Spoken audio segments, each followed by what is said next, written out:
Following the bylaws section of your notebook, you'll find the policies and procedures. These work in conjunction with the bylaws and are not intended to conflict with them. If they do, then the bylaws are to be followed and the policies and procedures reconsidered. The manual serves as a guideline to define and further explain procedures for the officers, trustees, and committee chairs and members of GSLDHA. It's the responsibility of the president-elect and bylaws chairperson to keep the policies and procedures up to date. If any changes are deemed necessary to these guidelines, then a majority vote of the Board of Trustees is required. Please read this manual carefully and refer to it often. Familiarize yourself with the duties of each office and committee, paying particular attention to the ones you're responsible for. It's the duty of each holder of this manual to comply to the policies and procedures set forth within it. The Policy and Procedures Manual begins with a very important conflict of interest policy on page 5. This outlines the importance of understanding that GSLDHA operates for association purposes for the benefit of the members and community and not an individual person.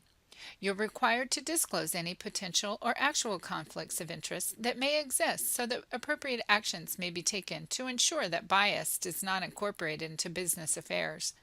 Page 6 gives a brief overview of the general procedures pertaining to all board members. All new members shall receive a BOT notebook. If you don't have one yet, please see the president. Binders are to be relinquished when you no longer hold that office and should be given to the new board member of your position or to the president. Please keep close track of this binder. Don't leave it where non-board members can have opportunities to look through it.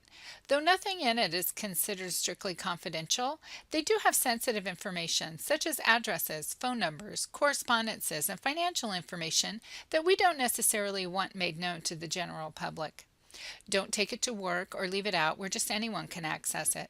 Discretionary measures are appreciated. Be sure that the president gets all copies of important correspondences. No board member is to make a public statement unless it is first approved by the board. Keep a record of all expenses for budgeting purposes. There are certain expenditures that are planned and approved for, such as hotel rooms and refreshments, so it's important to keep and submit the original receipts with a reimbursement form to be turned in to the treasurer. All non-budgeted expenditures greater than $50 must be approved by the board first. Travel compensation to MDHA board meetings and annual session for board members is discussed on page 7. For board members attending an MDHA board meeting, of which there are 2 a year that require travel, one in January and one in July, GSLDHA will reimburse $50 per person per night and $20 per person for gas, with a maximum of $250 total. For those board members and committee chairs attending MDHA's annual session, GSLDHA will pay for one standard hotel room for 2 nights, but no gas reimbursement will be made for this event. How to appropriately maintain your notebook is found beginning at the bottom of page 7. When you first get it, it will be up to date with the latest rosters, bylaws, and policies and procedures, budget forms and worksheets, and a few other things. It's your responsibility to keep it up to date with current minutes, agendas, budget papers, correspondences, the latest copies of the bylaws and policies and procedures, and anything else that looks important for at least the last 2 years. The treasurer and secretary are to keep all their papers and correspondence for the last 5 years. When in doubt, just put it in the notebook. It follows with the proper protocol for conducting an official vote through electronic means via email. This happens occasionally when an issue comes up that best doesn't wait until the next board meeting.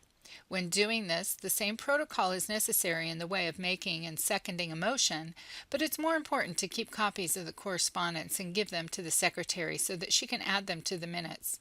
If for some reason a member objects to having an online vote, then it must be postponed until the next BOT meeting or a special meeting can be called. The rest of the policies and procedures goes over in detail the duties and responsibilities of each officer, board member, and committee. All officers and board members must be members in good standing at the time of their appointment and throughout their term of office. SADA members may be contributing members, but without a vote. Encouraging and incorporating the help of students is a great way to get them involved and feel a part of their future profession.